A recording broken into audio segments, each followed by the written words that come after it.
Դուք գիտեք ինչու է երեխան ծխախոտը կամ պատանին ծխախոտը բերանը դնում եւ սկսում ծխել։ Ինչ է կարծում նա դրա կարիք ունի, լավ ուրիշ բան է, որ մարդը սովորել է ծխախոտին եւ կախվածություն արդեն ստացել ծխախոտից։ Պարզապես իսկ այդ երեխան չունի այդ կախվածությունը, ինչու է նա սկսում ծխել այդ ծխախոտը, որովհետեւ ուզում է ցույց տա, որ ինքը ազատ է։ Որ ինքը չի վախենում հայրիկից, մայրիկից, ինքը ոչ մեկի չի վախենում, ինքը ազատության մեջ է եւ դրա համար այդ ծխախոտը բերանն է դնում, ուզում է ծխի այդ ծխախոտը, բայց դա չի, որ ազատություն է տալիս։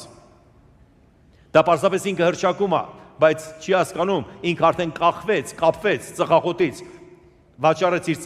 իր ազատությունը, ազատը գիտեք ով է, ով որ կարող է չծխի։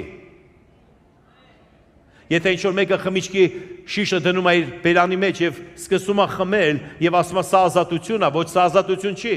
Ասեմ ձեզ որն է ազատությունը։ Ազատությունը գիտեք որն է, երբ որ այսպես լույսերը վառված, բոլորի մոտ կարող է ձեռքդ բարձրացես փառաբանես Տիրոջը, այդ դա ազատություն է։